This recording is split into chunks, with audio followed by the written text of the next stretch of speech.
Hello guys, welcome back. നമ്മൾ കുറച്ചായി കണ്ടിട്ട്. ആദ്യമായിട്ടും ഒരുപാടായതുകൊണ്ട് തന്നെ ഫ്രം ദിസ് ചാനൽ കുറേ വീഡിയോസ് ഇല്ലാതിരുന്ന സമയത്തും കുറച്ച് അൺഫോർച്ചുനേറ്റ് ഇൻസിഡൻസ് നടന്നു. ഫസ്റ്റ് ഓഫ് ഓൾ, ഡിയേഗോ യോട്ടയ്ക്കും ബ്രദർ ആൻഡ്രയ്ക്കും ആദരാഞ്ജലികൾ അർപ്പിച്ചുകൊണ്ട് തന്നെ നമുക്ക് വീഡിയോസ് തുടങ്ങാം. സോ മെയിൻലി ഈ video is all about Manchester യുണൈറ്റഡിൻ്റെ ഒരുപാട് കാര്യങ്ങൾ ഡിസ്കസ് ചെയ്യാനുണ്ട്. ചെയ്തിട്ടില്ല നമ്മൾ കുറേ കാലമായിട്ട്. ആൻഡ് എനിക്ക് തോന്നുന്നു എംബുമോ വന്നു. ആഫ്റ്റർ ഓൾ ദീസ് ഞാൻ ഓൾറെഡി വീഡിയോസിലും പറഞ്ഞതാണ് എംബുമോ വരും. Plus good part of about Mbeumo is that UCL കളിക്കുന്ന ടീംസ് എംബുമോനെ അപ്രോച്ച് ചെയ്തിട്ടുണ്ടായിരുന്നു. എന്നിട്ടും Mbeumo wants to play at United. അത് വലിയൊരു കാര്യമാണ്. അത് പറഞ്ഞാൽ ചാമ്പ്യൻസ് ലീഗ് ഇല്ലെങ്കിലും കളിക്കാൻ താല്പര്യമുള്ളവർ വന്ന് കളിച്ചാൽ മതി എന്നുള്ള രീതിയിൽ it's a very positive signing. And I am really excited about Mbeumo and as well as കുഞ്ഞ.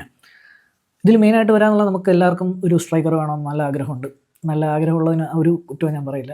But people telling about Sesko, people telling about Gyokeres, അങ്ങനെയൊക്കെ പറയുന്നത് നമ്മൾ എന്താ പറയുക, നമ്മളെപ്പോഴും നമുക്ക് അറിയത്തില്ലാത്ത നമ്മൾ ടു ബി വെരി ഓണസ്റ്റ്, നമ്മളാരും സെസ്കോൻ്റെ കളി അധികം കണ്ടിട്ടില്ല. ഞാൻ കണ്ടിട്ടുള്ളത് തന്നെ മറ്റേ യൂറോ കപ്പിൽ പോർച്ചുഗലിനെതിരായിട്ടുള്ള കളിയാണ്.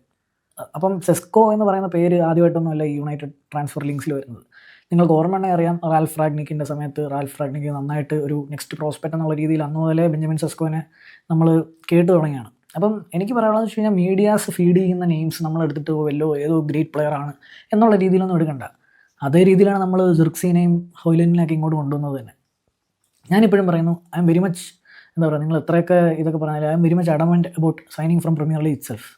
എൻ്റെ ഒരു പേഴ്സണൽ ടേക്കാണ്. കാര്യം എന്ന് വെച്ച് കഴിഞ്ഞാൽ we have been signing all kinds of wonder kids or next big things. അതിൻ്റെ കാര്യമില്ല. അത് എസ്പെഷ്യലി അത് പ്രീമിയർ ലീഗിൽ നിന്ന് വാങ്ങുന്നതിന് കുഴപ്പമില്ല. നിങ്ങൾ ഗോയ്ക്കോറസിനെ പറഞ്ഞു, ഓക്കെ, ഗോയ്ക്കോറസിന് ഒരുപാട് ചാൻസ് കിട്ടുമായിരിക്കും ആഴ്സണലിൽ. But I don't think that he can put the same amount of goal outputs that he did in Sporting. അതുപോലെ തന്നെയാണ് ബെഞ്ചമിൻ സെസ്കോയുടെ കേസും. എനിക്ക് ഭയങ്കര എക്സൈറ്റിംഗ് ആയിട്ട് തോന്നിയൊരു ലിങ്കൊന്നും അല്ല, ടു ബി വെരി ഓണസ്റ്റ്. നമുക്ക് ഇപ്പോഴത്തെ ഒരു ഇൻസ്റ്റൻറ്റ് സൊല്യൂഷൻ എന്നുള്ള രീതിയിലൊന്നും കൊണ്ടുവരാൻ പറ്റിയൊരു പ്ലെയർ അല്ല. ഓൺ ദ അതർ ഹാൻഡ്, ഞാൻ ഒള്ളി വാട്കിൻസിൻ്റെ പേര് കേട്ടപ്പോൾ I was kind of happy. Because premier ലീഗിൽ അത്യാവശ്യം എപ്പോഴും ഒരു 10+ ഗോൾ ഔട്ട്പുട്ട്സ് ഏത് ടീമിൽ നിന്നാണെങ്കിലും ഇടാൻ കഴിവുള്ളൊരു പ്ലെയറാണ് വാട്കിൻസ്. എസ്പെഷ്യലി വാട്കിൻസിൻ്റെ ടൈറ്റ് ആംഗിൾസിൽ നിന്നുള്ള ഫിനിഷസൊക്കെ നല്ലതാണ്. അപ്പോൾ അങ്ങനെ ഒരു സ്ട്രൈക്കർ പ്രൊഫൈൽ ഇരിക്കുമ്പോൾ നമ്മൾ അതിന് പോകണമെന്നാണ് ഞാൻ പറയുന്നത്. എല്ലാവരും 29 വയസ്സ് 30 വയസ്സിൻ്റെ കണക്കൊക്കെ പറഞ്ഞാലും we need experience in the forward. നമുക്ക് ഓൾറെഡി നെക്സ്റ്റ് ബിഗ് തിങ്സ് ആവാനുള്ള ഹോയ്ലൻഡും സിർക്സിയൊക്കെ ഉണ്ട്. സോ കുറച്ചുകൂടെ പ്രീമിയർ ലീഗ് പ്രൂവൺ ആയ എക്സ്പീരിയൻസ് ഉള്ള ഒരു സ്ട്രൈക്കറാണ് നമുക്ക് ശരിക്കും വേണ്ടത്. Instead of adding up all these kind of എന്താ പറയുക നെക്സ്റ്റ് ബിഗ് തിങ്സ്. അവരാരും ബിഗ് തിങ്സ് ആയി പോകാൻ പോകുന്നില്ല unless they are playing with an experience striker. അതാണ് നമ്മുടെ സ്ട്രൈക്കർ സൊല്യൂഷൻ. പിന്നെ ഇസാക്കൊന്നും എന്താ നിങ്ങളോട് പറയുക, ഇസാക്ക് എന്ന് പറയുന്നത് നമുക്ക് അൺറിയലിസ്റ്റിക് ടാർഗറ്റ്സ് ആണ്. ഇപ്പം നിങ്ങൾ പറയും ലിവർപൂൾ ഓൾറെഡി 150 മില്യൺ അടുപ്പിച്ചിന് ഫ്ലോറിൻ വിർട്സിനെ സൈൻ ചെയ്തു, എന്തുകൊണ്ട് യുണൈറ്റഡിന് പറ്റുന്നില്ല എന്ന് പറഞ്ഞാൽ കാശില്ല. ഒന്ന് രണ്ടെന്ന് പറഞ്ഞാൽ ലിവർപൂളിനെ എല്ലാവരും, ഇപ്പം എൻ്റെ റൈവൽ ക്ലബ്ബാണെങ്കിൽ ലിവർപൂളിനെ എല്ലാവരും മറ്റേ കുറ്റം പറഞ്ഞ് നടക്കുന്നുണ്ട്, ഭയങ്കരമായിട്ട് സ്പെൻഡ് ചെയ്യുന്നത്. അവരെ ഞാൻ ഒന്നും പറയത്തില്ല. കാര്യം വെച്ചാൽ കഴിഞ്ഞ സീസണിൽ അവർ കപ്പടിച്ച സീസണിൽ, അവർ ഇത്ര നന്നായിട്ട് ഫുട്ബോൾ കളിച്ച സീസണിൽ അവർ ആകെ സൈൻ ചെയ്തത് കിയേസനെയാണ്. വേറെ ആരെയും അവർ സൈൻ ചെയ്തില്ല. കിയേസ എന്ന് പറയുന്നത് 20 മില്യന് താഴെ കണ്ട അവർ സൈൻ ചെയ്ത സൈനിങ്ങാണ്. അവർ കഴിഞ്ഞ സീസണിൽ ഒരാളെ പോലും ജനുവരി വിൻ്റെ ആയിക്കോട്ടെ അത്ര ഹൈ സ്പെൻഡിങ് നടത്തിയിട്ടേ ഇല്ല. അപ്പം അവർക്ക് അവരുടെ കയ്യിൽ കാശുണ്ട്. പ്ലസ് അവർ UCL ക്വാളിഫൈഡ് ആണ്, ലിവർപൂൾ പ്രീമിയർ ലീഗ് ചാമ്പ്യൻസ് ആണ്. ഇപ്പോൾ ഇതിൻ്റെയൊക്കെ റവന്യൂ അവരുടെ കയ്യിലുണ്ട്. അപ്പോൾ ഈ ഫണ്ട്സൊക്കെ ഉപയോഗിക്കാം അവർക്ക്. അതുകൊണ്ട് തന്നെ എനിക്ക് തോന്നുന്നു, എസ്പെഷ്യലി അതുമാത്രമല്ല, ലിവർപൂളിൻ്റെ പ്ലേയേഴ്സിനൊക്കെ ആൾക്കാർക്ക് വേണം. അത് വേറെ കേസാണ്. നമ്മുടെ പ്ലേയേഴ്സിനൊന്നും ആർക്കും വേണ്ടതാനും, വേണമെങ്കിൽ തന്നെ ലോകത്തില്ലാത്ത സാലറി കൊടുത്ത് നിർത്തിയതുകൊണ്ട് അവർക്കൊന്നും ആ സാലറി ഒന്നും കൊടുക്കാനൊന്നും വയ്യ. അതൊക്കെയാണ് സാൻജോയുടെ കേസിലൊക്കെ നടക്കുന്നത്. പക്ഷേ സാൻജോ ഇവൻ്റെ സ്ലിങ്സ് വരുന്നുണ്ട്. ലെറ്റ് ഇറ്റ് ബി, പോകുന്നതായിരിക്കും എല്ലാവർക്കും നല്ലത്. നമുക്ക് അത്രയും വേജെങ്കിലും കുറഞ്ഞ് കിട്ടും. സോ അതൊക്കെയാണ് കേസ്. ഇസാക്കെന്നൊന്നും ഒരിക്കലും ആരും വിചാരിച്ചുകൊണ്ടോ പറഞ്ഞുകൊണ്ടോ നിൽക്കേണ്ട. ഇസാക്ക് ലിവർപൂളിലോട്ടാണ് പോകാൻ പോകുന്നത്, അല്ലെങ്കിൽ ന്യൂകാസിൽ തന്നെ നിൽക്കും. ഇതിൽ വേറൊരു ഇതുമില്ല. കെയ്നിൻ്റെ പഴയ സിറ്റുവേഷൻ്റെ സിമിലർ സൈനാണ്. 150 അവർ ചോദിക്കും. ലിവർപൂളിന് ലൂയിസ് ഡിയാസിനെ വയ്ക്കാനുണ്ട്, ഡാർവിൻ നൂനസിനെ വയ്ക്കാനുണ്ട്. ദേ ക്യാൻ ഈസിലി അല്ലെങ്കിലും അവർക്ക് നെഗോഷിയേറ്റ് ചെയ്താണെങ്കിലും I believe that Isak will be starting for Liverpool next season. So അതൊക്കെയാണ് നമ്മുടെ റൈവൽസ് ഒക്കെ ചെയ്ത് കൂട്ടുന്ന സൈനിങ്സ്. എല്ലാവർക്കും ഏകദേശം സ്ട്രൈക്കേഴ്സായി. ഇപ്പം സെസ്കോയുടെ കേസ് പറഞ്ഞാൽ പോലും ന്യൂകാസിൽ എന്തായാലും ഇസാക്കിനെ റീപ്ലേസ് ചെയ്യാൻ സെസ്കോനെ വെച്ചാണ് നോക്കുന്നത്. അപ്പം റാൽഫ് റാഗ്നിക്ക് മോശമില്ലാത്തൊരു സ്പോർട്ടിംഗ് ഡയറക്ടറൊക്കെയാണ്. RB ലൈപ്സിഗിൽ വന്നതിൽ ഒട്ടും തന്നെ നമുക്ക് അതിശയിക്കാനുമില്ല. കാര്യം റാഗ്നിക് വാസ് ഓൾവേസ് എന്താ പറയുക അഡ്മയറർ ഓഫ് സെസ്കോ. അതുകൊണ്ട് തന്നെ ഞാൻ 2 വർഷത്തിന് ശേഷം സെസ്കോൻ്റെ പേര് വീണ്ടും കേൾക്കുമ്പോൾ ഞാൻ അതിശയപ്പെടുന്നൊന്നുമില്ല. But I don't think that Sesko is the is the kind of striker that we need now. നമുക്ക് വേണ്ടത് വാട്കിൻസിനെ പോലൊരു സ്ട്രൈക്കറിനാണ്. അല്ലെങ്കിൽ I will be directly going to 35 million എങ്കിൽ 35 മില്യൺ. ഹിറ്റ് ആൻഡ് മിസ് ആണെങ്കിലും ജോൺ ഫിലിപ്പ് മറ്റേട്ട എന്ന് പറയുന്നത് ഒരു അടിപൊളി പ്ലെയറാണ്. I mean at least Premier League proven സ്ട്രൈക്കറാണ്. അധികം പ്രായം 26 വയസ്സ് കണ്ട് ഉള്ളു താനും. പക്ഷേ പ്രശ്നം എന്ന് വെച്ച് കഴിഞ്ഞാൽ ക്രിസ്റ്റൽ പാലസിലൊക്കെ ഇപ്പം 30 മില്യൺ ആക്കണം വാല്യൂഷൻ എങ്കിലും എബെരച്ചി എസേനയൊക്കെ ആൾക്കാർ വാങ്ങിച്ചുകൊണ്ട് വന്നിരിക്കുന്നുണ്ട്, ആഴ്സണൽ വാങ്ങിക്കാൻ വന്നിട്ടുണ്ട്. അപ്പോൾ അവരുടെ ഓരോ അസറ്റ്സ് പോകും തോറും മറ്റേടെ കാശ് അവർ കൂട്ടി ഇടും. That is obviously natural. അപ്പോൾ അതൊക്കെയാണ് നമ്മുടെ സ്ട്രൈക്കർ സൊല്യൂഷൻസ്. ഇനി നമ്മുടെ അവിടുന്ന് വിട്ടുപോയവരൊക്കെ എന്ന് പറഞ്ഞു കഴിഞ്ഞാൽ റാഷ്ഫോർഡ് ബാഴ്സലോണയിലോട്ട് പോയി, ലോണിലാണ് പോയത്. So no hard feelings to Rashford. ഞാൻ റാഷ്ഫോർഡിൻ്റെ വലിയൊരു ഫാനാണ്. റാഷ്ഫോർഡ് സുഖമായിട്ട് ലലീഗയിൽ ഒരു നല്ല സൈനിങ് ആവുമെന്ന് ഞാൻ വിശ്വസിക്കുന്നു. ബാഴ്സലോണയിൽ അവൻ നല്ലതായിട്ട് തിളങ്ങും. He is never a bad player. നമ്മുടെ അക്കാഡമിയിൽ നിന്ന് കഴിഞ്ഞ ഒരു എന്താ പറയുക, ഒരു ഡെക്കേഡിൽ വന്നതിൽ ഏറ്റവും ബെസ്റ്റ് അക്കാഡമി ഗ്രാജുവേറ്റ് ആണ്. ഒരു പ്രോപ്പർ മാഞ്ചസ്റ്റർ ബോയ് ആണ്. No hard feelings. നല്ലതായിട്ട് തന്നെ ഇരിക്കട്ടെ, അവൻ്റെ കരിയർ അടിപൊളിയായിട്ട് ഇരിക്കട്ടെ. പക്ഷേ ഹാർഡ് ഫീലിങ്സ് ഉള്ള കുറേ പേരുണ്ട്. വീർപ്പിച്ചിട്ട് പോകുന്ന സാൻജോ കണക്ക് എനിക്ക് വലിയ താല്പര്യമൊന്നുമില്ലാത്ത പ്ലേയേഴ്സാണ് അതൊക്കെ.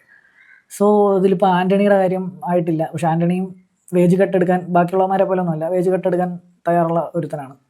അങ്ങനെ കുറേ പേര് ഓഫ് ലോഡ് ചെയ്യാനുണ്ട്. ഇപ്പം ഞാൻ എപ്പോഴും പറയുന്ന പോലെ ട്രാൻസ്ഫർ വിൻഡോ എന്ന് പറഞ്ഞു കഴിഞ്ഞാൽ ബെറ്റർ ആവണമെങ്കിൽ എപ്പോഴും നല്ല സൈനിങ്സ് വന്നാൽ മാത്രം പോരാ. നമ്മുടെ ഡെഡ് വുഡ്സിനെയൊക്കെ നമുക്ക് ഒഴിവാക്കാനും കൂടെ പറ്റണം. എന്നാലേ ഒരു പ്രോപ്പർ എന്താ പറയുക, അങ്ങോട്ടും ഇങ്ങോട്ടും ടു ആൻഡ് ഫ്രോ നല്ല ഡീലിങ്സ് നടന്നാലേ, നല്ല നെഗോഷിയേഷൻസ് നടന്നാലേ നല്ലൊരു ട്രാൻസ്ഫർ വിൻഡോ നമുക്ക് അതിനെ ഡിഫൈൻ ചെയ്യാൻ പറ്റും.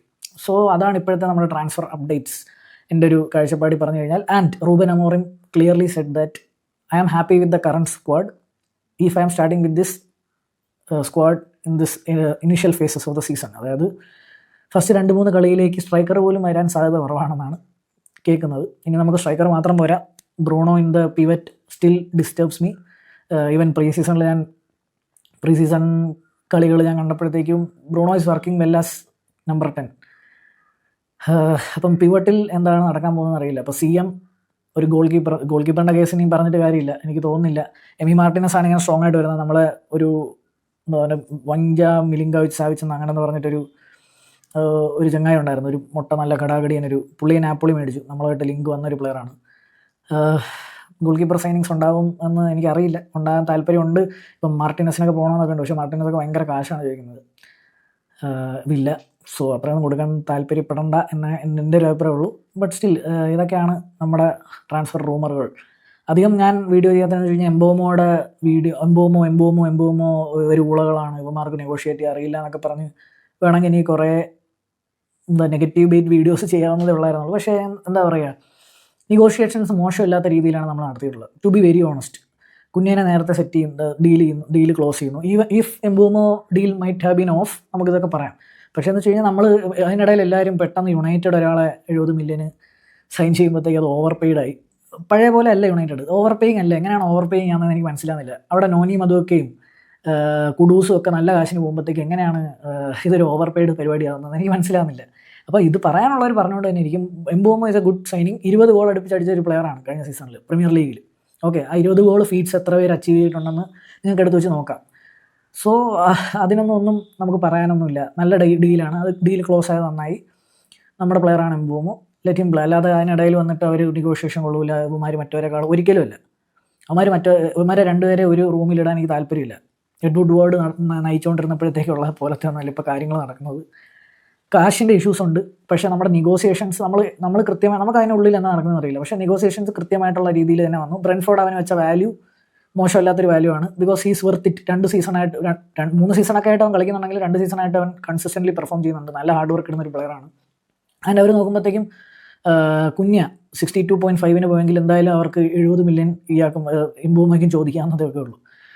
സോ അതൊക്കെയാണ് നമ്മുടെ സൈനിങ്സ്. 2 പേരെ ഇപ്പോഴത്തേക്ക് ആയിട്ടുള്ളൂ. ഇനിയും വരുമെന്ന് പ്രതീക്ഷിക്കാം. പക്ഷേ എനിക്ക് തോന്നുന്നു നമ്മളെ Premier League squad, Premier League campaign തുടങ്ങുമ്പോഴത്തേക്കും വലിയ മുഴക്കങ്ങളൊന്നും ഇല്ലാതായിരിക്കും തുടങ്ങുന്നത്. Maybe towards the end of the window, നമ്മുടെ ഓഗസ്റ്റ് ലാസ്റ്റ് വരെ ഉണ്ടല്ലോ, maybe towards the end of the window നമ്മൾ കുറച്ചുകൂടെ ചലനം കാണിക്കുമായിരിക്കും. ബട്ട് നമ്മൾ കെയർഫുൾ ആയിട്ടാണ് ആൾക്കാരെ ഡീൽ ചെയ്യുന്നത്, ആൾക്കാരെ സൈൻ ചെയ്യുന്നത് ഉള്ളത് വലിയൊരു കാര്യം. രണ്ടാമത് മീഡിയാസ് ചുമ്മാ ഇട്ടുകൊണ്ടിരിക്കുന്ന പേരുകളിൽ നമ്മൾ കയറി കൊരുത്തിയിട്ട് എന്താ പറയുക, അവൻ കിടിലമാണ്. സെസ്കോയുടെ കളിയൊക്കെ നമ്മൾ ആരാ കണ്ടിട്ടുള്ളത് നേരെ ഫുള്ള്?